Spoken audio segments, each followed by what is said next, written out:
नमस्कार दोस्तों, लक्ष्यपुर में आपका स्वागत है। तो दोस्तों, जैसा कि आप लोगों को पता है कि पेंडेमिक का दौर चल रहा था और ये पेंडेमिक जो है, जो लहर थी वो लहर अब जाने की तरफ को है, आप सभी लोग जानते हैं। तो भैया अब जो है अपने पढ़ाई की तरफ को लौटिए और अपना पढ़ाई करिए। तो देखिए, मैं जो है आप लोगों को जो है यूट्यूब चैनल पर, वैसे जो ऑफलाइन के बच्चे हैं वो मुझे जानते हैं, या फिर मैं एक दो चैनल पर ऑनलाइन भी अदर पर पढ़ा चुका हूँ। ये मेरा खुद का चैनल है और इस चैनल पर अब मैं सारी चीज़ें जो है आप लोगों को, देखिए जैसा कि आप लोगों का पैट आया है, ठीक है, तो पैट का कोर्स भी मैं आप लोगों का जो है ऑनलाइन चलाऊंगा इसी चैनल पर, लक्ष्यपुर चैनल पर। और आप लोगों का जो यूपीएसआई चला हुआ है, तो यूपीएसआई के लिए टोटल पॉलिटी कंप्लीट कराऊंगा मैं, फ्री में कराऊंगा बिल्कुल, ठीक है। यूपीएसआई के लिए टोटल कंप्लीट पॉलिटी, और पॉलिटी का मतलब है कि एक भी क्वेश्चन पॉलिटी का आप लोगों का बाहर नहीं जाएगा, ठीक है। ये वो बच्चे मुझे जानते हैं, जो बच्चे मुझे पर्सनली तौर से जानते हैं, जो बच्चे मुझसे किसी भी तरीके से पढ़े हैं ऑनलाइन या ऑफलाइन, वो मुझे भली भांति बहुत अच्छे तरीके से जानते हैं, ठीक है। और आप लोगों का जो भी यूपी कांस्टेबल आप लोगों का आने वाला है, तो आप यूपी कांस्टेबल के लिए भी तैयार हो जाएं। और आप लोगों का जैसा कि लगभग शायद 15 जून से जो है ये आप लोगों का एसएससी जीडी के भी फॉर्म भरने की बात है, तो इसलिए सभी एग्ज़ाम, सभी भर्तियां, और जैसा कि आप लोग जानते हैं कि 2022 में चुनाव है, तो शायद कुछ अच्छा हो, शायद कुछ भर्तियां जो हैं वो अच्छे तरीके से हों। तो इसलिए समय है आप लोगों को पूरे अच्छे तरीके से मेहनत से जुट जाना है और आपको पूरी मेहनत करनी है जिस भी एग्ज़ाम की आप तैयारी करते हैं, ठीक है।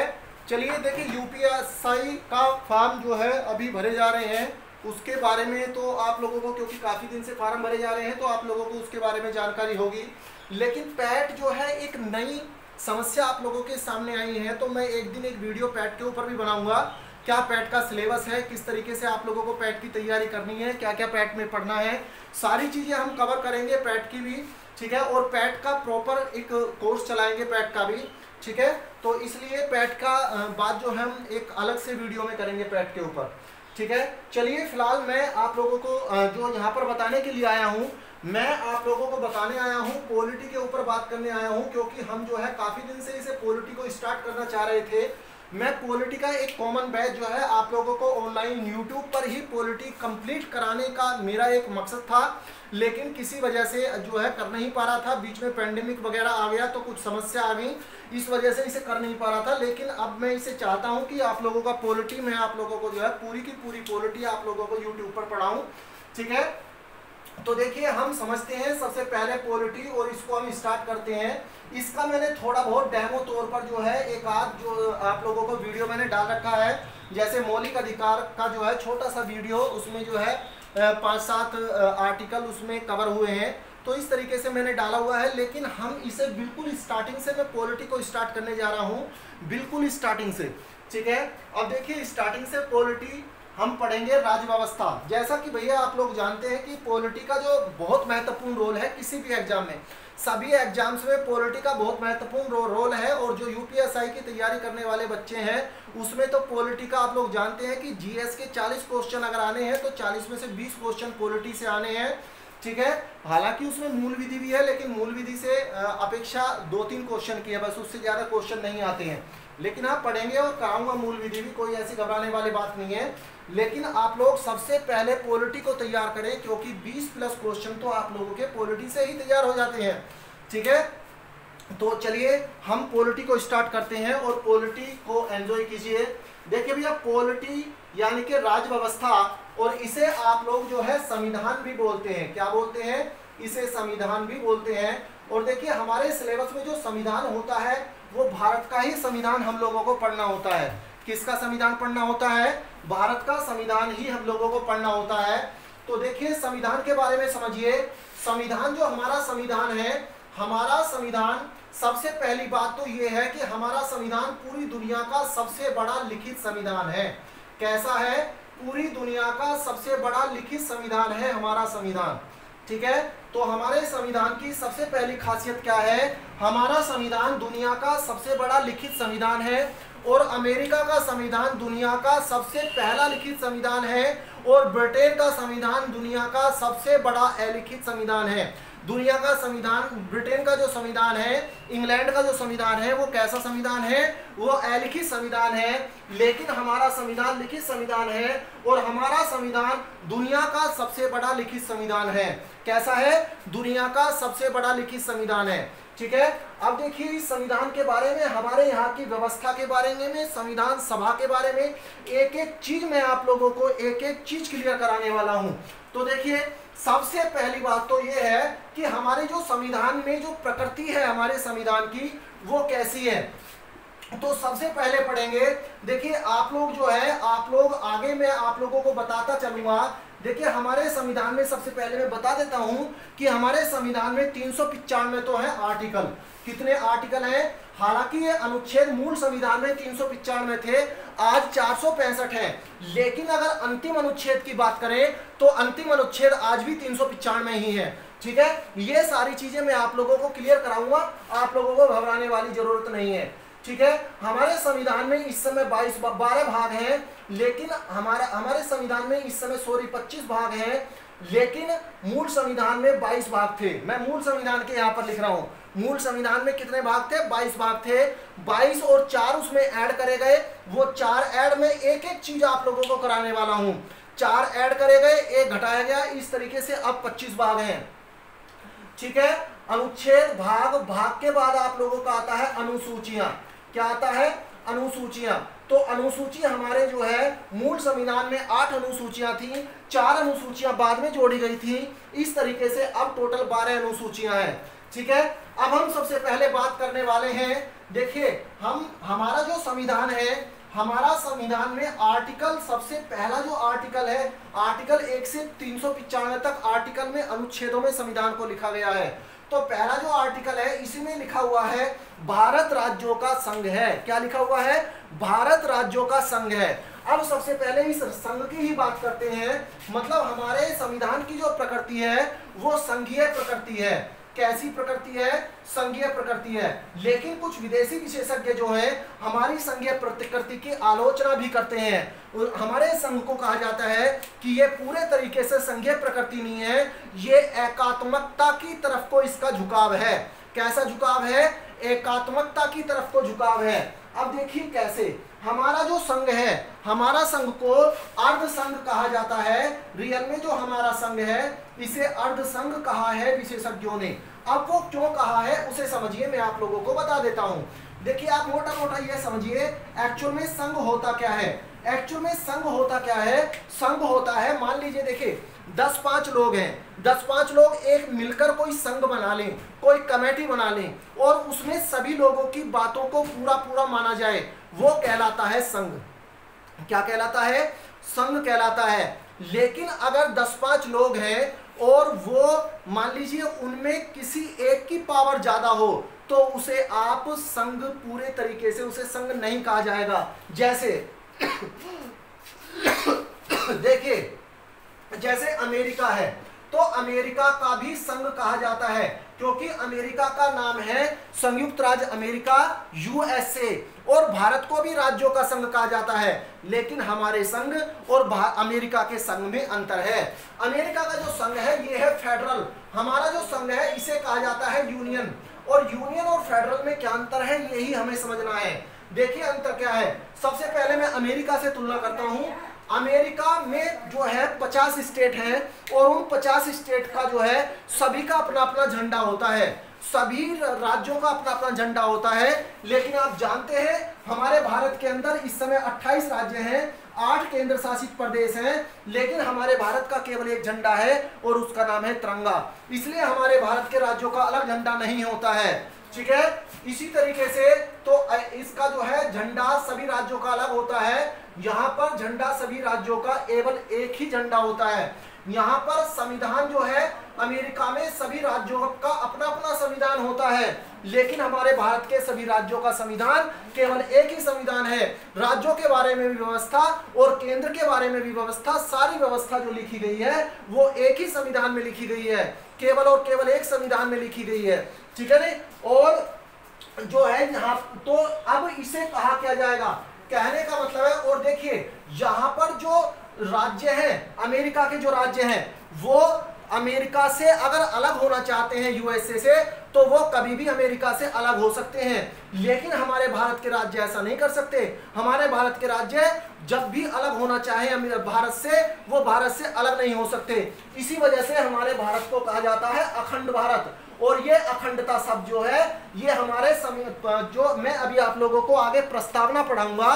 देखिए हमारी जो संविधान की किताब है, उस संविधान की किताब में एक सबसे पहले पेज जुड़ा हुआ है प्रस्तावना का। और इस प्रस्तावना में जो है हमारे संविधान का प्रारूप कैसा है, हमारे संविधान का स्ट्रक्चर क्या क्या है, क्या क्या चीजें उसमें दी गई है, उसको शॉर्ट तरीके से प्रस्तावना में लिखा गया है। किस में लिखा गया है, प्रस्तावना में लिखा गया है। तो ये जो हमारे प्रस्तावना है, इस प्रस्तावना में अखंडता शब्द जुड़ा हुआ है, ठीक है। और अखंडता जो शब्द है, इस अखंडता का अर्थ यही है कि भारत का कोई भी राज्य किसी भी कीमत पर भारत से अलग नहीं हो सकता है, ठीक है। लेकिन संघ किसे कहा जाएगा, संघ तो रियल में वो होता है अगर कोई भी राज्य अलग होना चाहे तो वो अलग हो सकता है। तो इसलिए विदेशी विशेषज्ञ जो हैं, इसे हमारे भारत को अर्ध संघ कहते हैं, क्योंकि अंतिम शक्ति केंद्र के पास है। यदि कोई भी राज्य भारत से अलग होना चाहता है तो ऐसी कंडीशन में शक्ति सारी किसके हाथ में आ जाती है, केंद्र के हाथ में शक्ति आ जाती है। ये सारी चीजें आपको लोगों को मैं धीरे धीरे सारी चीजें पढ़ाऊंगा, ठीक है। आर्टिकल 352, आर्टिकल 356, आर्टिकल 360 में सारी चीजें पढ़ेंगे, ठीक है। फिर हम इनका जो है इनकी शक्तियों का बंटवारा करेंगे, संघ सूची में, समवर्ती सूची में और राज्य सूची में, कितने विषय किसमें, ये सारी चीजें। लेकिन आपको वो सारी चीजें धीरे धीरे पता लगेंगी। कैसे पता लगेंगी, वो सारी चीजें धीरे धीरे पता लगेंगी। तो ये आप लोग जो है, मुझे लगता है बहुत अच्छे तरीके से समझ गए होंगे कि हमारी जो सरकार है, हमारा जो संविधान का जो सिस्टम है वो कैसा है, संघीय है, ठीक है। नहीं, हालांकि भारत राज्यों का संघ है, आर्टिकल 1 कहता है भारत अर्थात इंडिया, हालांकि वो अर्ध संघ है, ठीक है। अब चलिए, अब इसे समझते हैं हम अपने संविधान के बारे में। अब हम एक एक क्वेश्चन को बात करेंगे जिस पर क्वेश्चन बनता है, जहां जहां से क्वेश्चन बनता है। देखिए हमारे संविधान में समय समय पर हमारा संविधान कैसा है, कठोर है या लचीला है। सबसे पहले तो इसी की बात को करते हैं। देखिए हमारा संविधान कठोर भी है और लचीला भी है। हमारा जो संविधान है वो कठोर भी है और लचीला भी है। देखिए अमेरिका का जो संविधान है वो कठोर है। अमेरिका का संविधान कठोर है क्योंकि अमेरिका के संविधान में बहुत लंबे समय के बाद भी बहुत थोड़े से संविधान संशोधन हुए हैं, लेकिन हमारे संविधान में सैकड़ों संविधान संशोधन हो चुके हैं, ठीक है। तो इसलिए हमारा संविधान जो है लचीला संविधान इसलिए कहा जाता है क्योंकि सैकड़ों संविधान संशोधन हो चुके हैं। लेकिन उसके साथ साथ इसे कठोर भी कहा जाता है।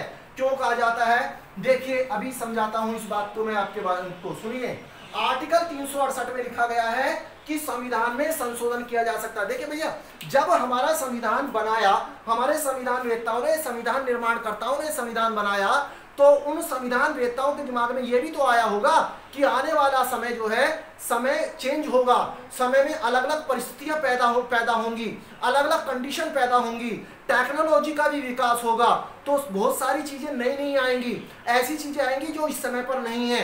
तो इसलिए उन लोगों ने इसके अंदर जो है थोड़ा सा लचीलापन रखा और कहा कि आने वाले समय में संसद जब चाहेगी इसमें संविधान संशोधन कर सकेगी। लेकिन ऐसा नहीं है कि संविधान संशोधन बहुत ज्यादा करना आसान भी नहीं है। आर्टिकल 368 जो है दो तरीके के संविधान संशोधन देता है। एक तो आप 2/3 बहुमत से संविधान में संशोधन कर सकते हैं, एक 2/3 बहुमत प्लस आधे से अधिक राज्यों, 2/3 बहुमत प्लस आधे से अधिक राज्यों के बहुमत से आप संविधान में संशोधन कर सकते हैं।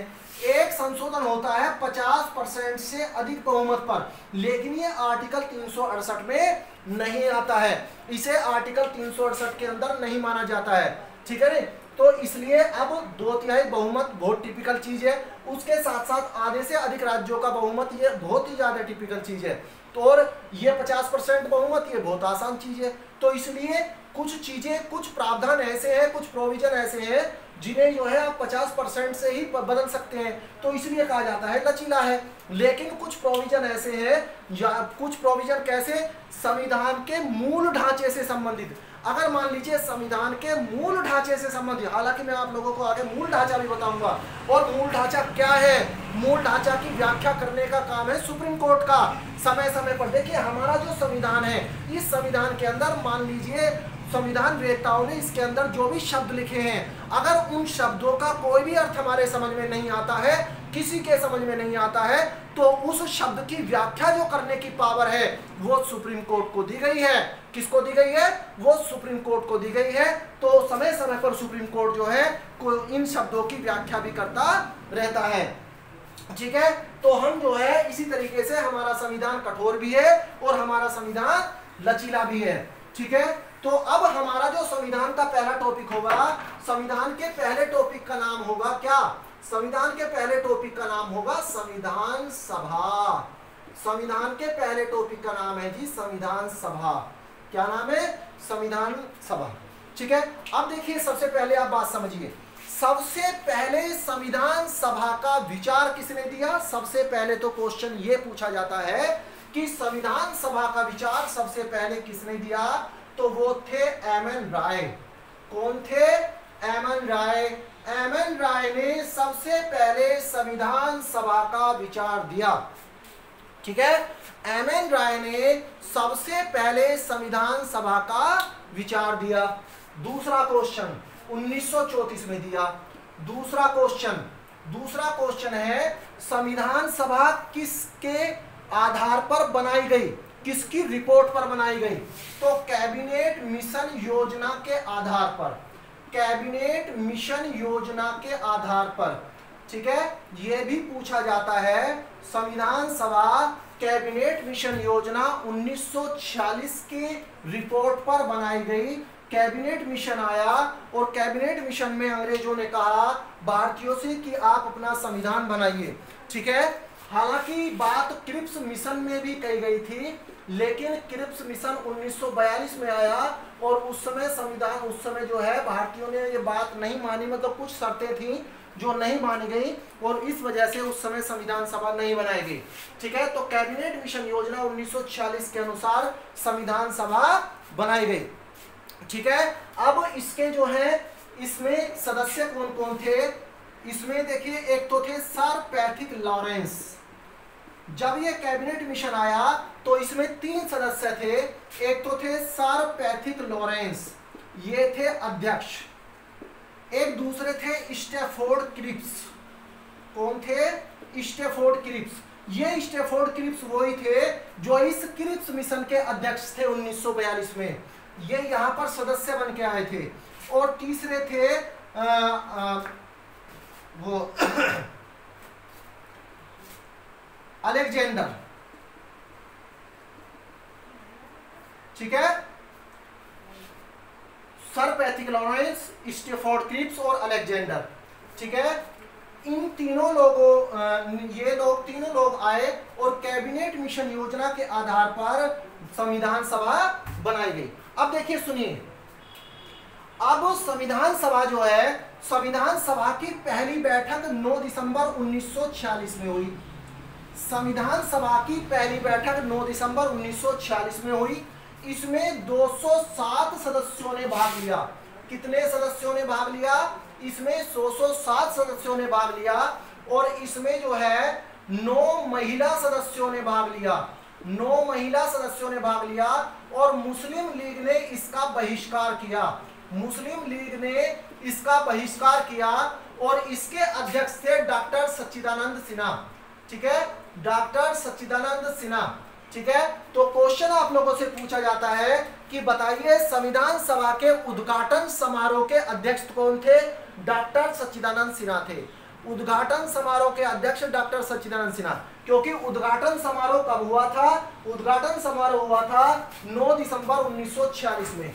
ये बात है 9 दिसंबर 1946 की। पहली बैठक हुई 9 दिसंबर 1946 को। सबसे वरिष्ठ सदस्य डॉक्टर सच्चिदानंद सिन्हा को संविधान सभा का अध्यक्ष बनाया गया, जो कि एक अस्थायी अध्यक्ष थे।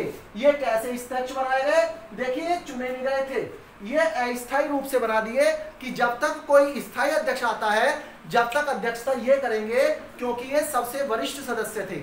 ठीक है। उसके बाद 11 दिसंबर 1946 में, उसके बाद 11 दिसंबर 1946 में डॉक्टर राजेंद्र प्रसाद को स्थायी अध्यक्ष बना दिया जाता है। दूसरी बैठक होती है 11 दिसंबर 1946 में, और 11 दिसंबर 1946 को डॉक्टर राजेंद्र प्रसाद को क्या बना दिया जाता है, अध्यक्ष बना दिया जाता है। किसका, संविधान सभा का।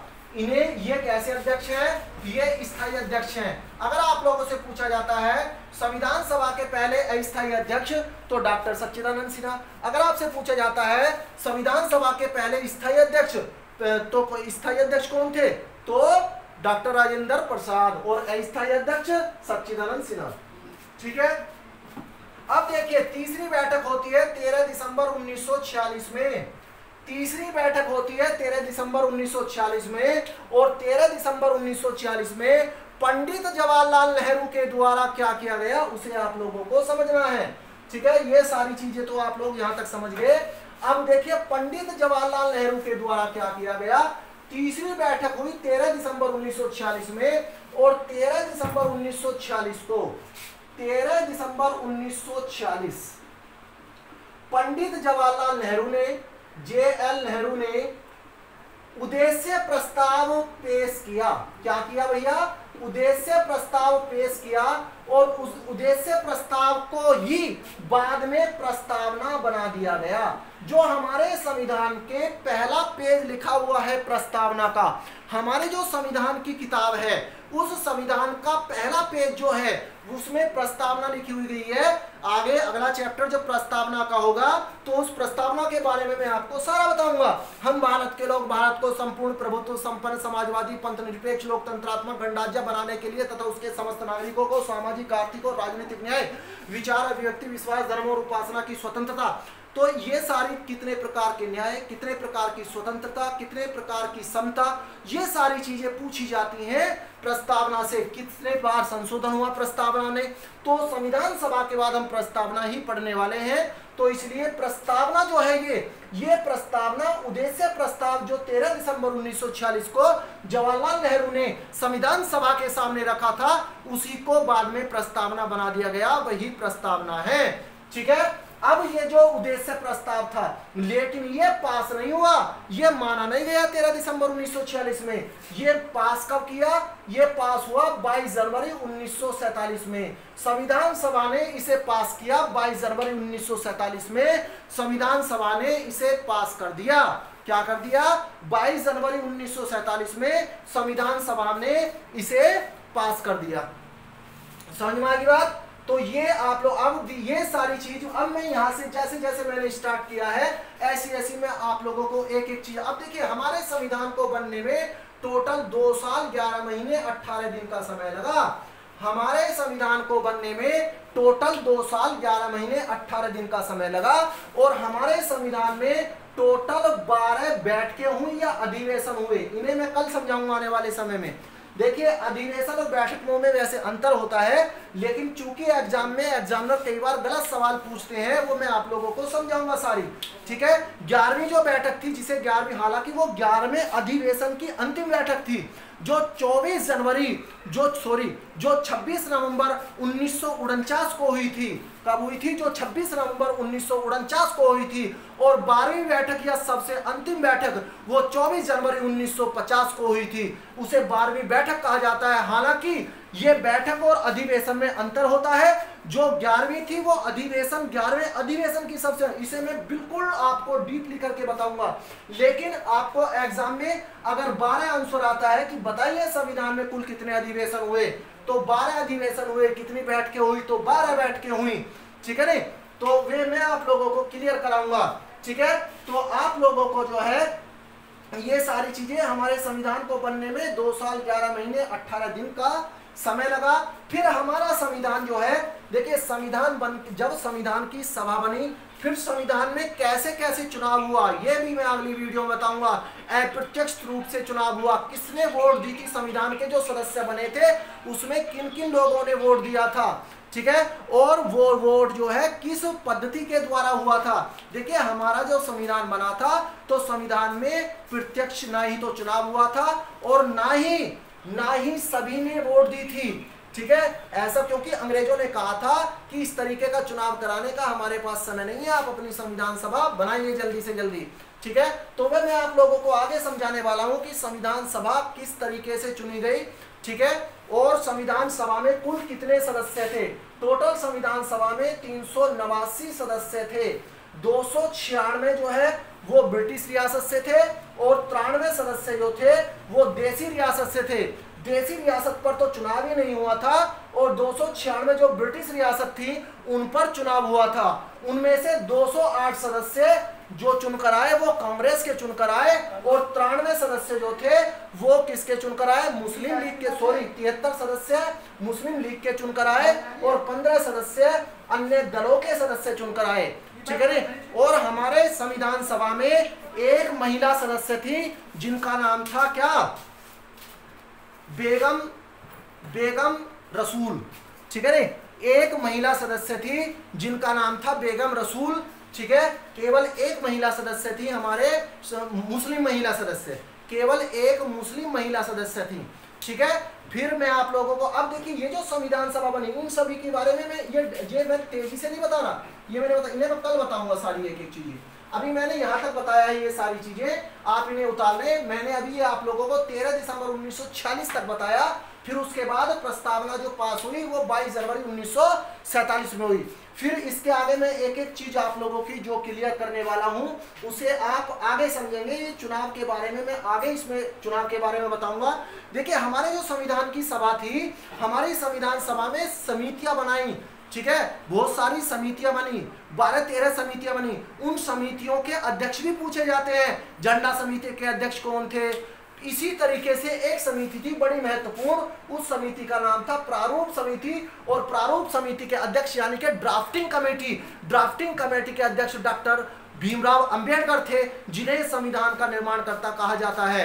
तो ड्राफ्टिंग कमेटी के बारे में भी मैं आप लोगों को बताऊंगा। लेकिन देखिए अब हमें जो है एग्जाम ओरिएंटेड पढ़ना है ना, हमें एग्जाम ओरिएंटेड पढ़ना है। तो देखिए जो और समितियां हैं उन सभी समितियों के तो आपको अध्यक्ष याद करने हैं केवल और केवल, लेकिन ड्राफ्टिंग कमेटी जो होती है, इस ड्राफ्टिंग कमेटी के आपको सारे सदस्य भी याद होने चाहिए, क्योंकि ड्राफ्टिंग कमेटी में 7 सदस्य थे और ड्राफ्टिंग कमेटी के अध्यक्ष कौन थे, ड्राफ्टिंग कमेटी के अध्यक्ष थे डॉक्टर भीमराव अंबेडकर। 29 अगस्त 1947 को ड्राफ्टिंग कमेटी बनाई गई, ठीक है। और ड्राफ्टिंग कमेटी को यानी कि ड्राफ्टिंग कमेटी का काम क्या था, ड्राफ्ट, हालांकि ड्राफ्ट जो तैयार किया था हमारे संविधान सभा के सलाहकार थे BN राव, उन्होंने ड्राफ्ट तैयार किया था, लेकिन उस ड्राफ्ट में फेरबदल कर दिया था, क्योंकि उन्होंने 355 अनुच्छेद और इतने भाग नहीं रखे थे, उन्होंने कुछ अलग अनुच्छेद अलग भाग रखे थे। ये था ड्राफ्ट। ड्राफ्ट का मतलब है कितने अनुच्छेद रखने हैं, कितने भाग रखने हैं।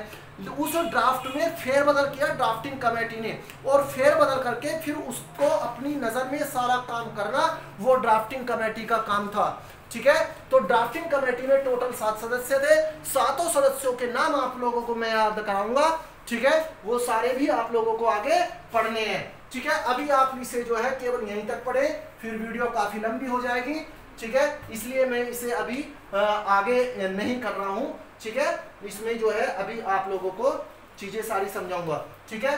पहली जो बैठक हुई थी उसमें 9 महिलाओं ने भाग लिया था, लेकिन आपसे अगर एग्जाम में क्वेश्चन पूछा जाता है कि संविधान सभा में कुल महिला कितनी थी, तो कुल महिला 15 थी। संविधान सभा में कुल 15 महिला थी, ठीक है। और एक मुस्लिम महिला, उसका नाम था क्या, बेगम अय्याज रसूल। क्या नाम था, बेगम अय्याज रसूल, ठीक है। चलिए खैर, मैं आप लोगों को इसका जो है इसका जो पृष्ठभूमि थी वो आप लोगों को समझाने की कोशिश कर रहा था, और इसी को समझाने के साथ साथ हम बड़े इंटरेस्ट के साथ बहुत इंटरेस्टिंग जो है आप लोगों को पॉलिटी पढ़ाने वाला हूं। जो मुझसे पढ़े हैं, जो जानते हैं, वो भली भांति जानते हैं, और जो नहीं पढ़े हैं वो आप लोग जो है इसे मेरी क्लासेस को लीजिए, ठीक है। चलिए खैर, आज हम इतना ही करते हैं, और क्लास को जो है क्लास को पूर्णता की तरफ हम लेकर जाते हैं और क्लास को ओवर करते हैं, ठीक है। ओके, थैंक यू, जय हिंद, जय भारत।